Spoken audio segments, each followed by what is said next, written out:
Beberapa hari lepas saya ada baca berita yang tajuknya ditipu sindiket pelaburan Bitcoin. Jadi kita tak boleh jadi headline reader saja, kita kena baca isinya jua. Jadi jom baca dengan saya. Kuantan, hasrat seorang perniaga meraih keuntungan berganda tidak kesampaian apabila kerugian RM186,923 selepas menjadi mangsa penipuan pelaburan Bitcoin yang tidak wujud. Mangsa mula melabur daripada bulan Jun sehingga bulan Julai lalu dan memasukkan modal di antara RM2,100 sehingga RM55,636 ke dalam 10 akaun peribadi. Jadi, akaun peribadi tu kita nak masukkan kepada akaun peribadi itu adalah lampu merah yang pertama. Yang kedua, orang yang kita buat transaction tu kita kenal ke tak? Kalau tak kenal, itu lampu merah yang kedua. Yang ketiga, Bitcoin yang dibeli itu adakah kita dapat terus ke dalam kita punya digital wallet? Kalau tak dapat, itu lampu merah yang ketiga. Jadi buat mereka yang belum faham lagi, mari dengar Abang nak explain.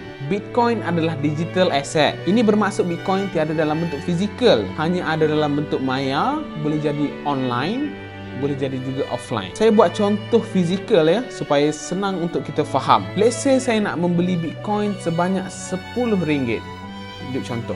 Jadi untuk membeli Bitcoin, yang pertama saya nak kena ada duit, mesti of course. Selepas tu saya nak kena ada digital wallet. Jadi bila saya beli Bitcoin ni menggunakan duit RM10, Bitcoin ni terus dihantar kepada saya punya digital wallet. Untuk selamat, biasanya kita membeli Bitcoin ataupun kripto dekat Digital Asset Exchange. Benda ni macam money changer kalau untuk duit, tapi dalam kes ni kripto ataupun mata wang digital ataupun digital asset tadi. Jadi kita boleh panggil digital changer ataupun Bitcoin changer, crypto changer. Dekat Digital Asset Exchange ni biasanya kita boleh create digital wallet. Jadi Bitcoin yang kita beli dekat exchange tu, dia orang terus hantar kepada kita punya digital wallet. Ada 4 digital asset exchange yang diluluskan oleh Suruhanjaya Security Malaysia. Yang pertama Luno, yang kedua MX Global, yang ketiga Synergy dan yang keempat Tokenize. Untuk Luno, buat mereka yang nak membeli Bitcoin menggunakan Luno, anda boleh tekan link pada description. Sekiranya anda deposit sebanyak RM250, anda akan mendapat RM25 secara percuma. Buat mereka yang belum subscribe saya punya channel, anda boleh tekan butang subscribe supaya video saya dapat reach lagi ramai orang. Jom kita sambung baca berita tadi. Ketua Siasatan Jenayah Komersial Pahang,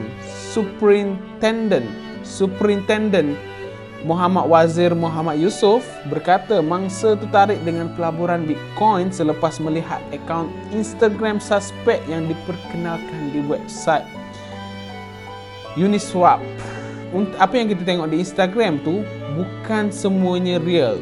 Boleh jadi juga apa yang kita tengok tu adalah fake. Untuk dalam konteks Bitcoin bukanlah pelaburan cepat kaya. Bitcoin adalah digital asset. Walaupun ramai anggap Bitcoin sebagai digital asset, harga Bitcoin ni dia agak volatile kalau kita nak bandingkan dengan aset-aset yang lain. Maksudnya turun naik harga tu agak drastik. Jadi penurunan ataupun kenaikan sebanyak 20 ke 30% tu macam benda biasa di dalam market kripto. Ibarat makan roti pagi-pagi, minum teh. Macam tu. Oleh sebab itu, sebelum invest, kita kena betul-betul faham mengenai pelaburan yang kita nak buat tu. Bukan untuk market kripto ataupun Bitcoin saja. Tak kiralah apa-apa pelaburan. Sebelum kita membuat pelaburan, kita mesti membuat research dahulu. Do your own research first. Tanya Pak Google dulu. Kita tengok pendapat orang-orang yang bijak pandai dalam bidang tu. Kita jangan tengok satu sumber saja, kita tengok daripada pelbagai sumber. Selepas tu, sebelum kita melabur juga, kita kena faham position kita. Adakah kita nak posisikan kita sebagai trader? Maksudnya kita nak membeli dan menjual dalam masa yang singkat, ataupun kita nak positionkan kita sebagai investor yang kita nak membeli untuk hold long term. Jadi macam mana kita nak beli? Kita nak menggunakan teknik apa? Adakah dollar cost averaging? Jadi macam mana nak hold position? bila nak jual. Itu semua kita kena faham sebelum kita membuat pelaburan. Fahamkan dulu, baru melabur. Terima kasih kerana menonton. Ada Syahidin. Assalamualaikum.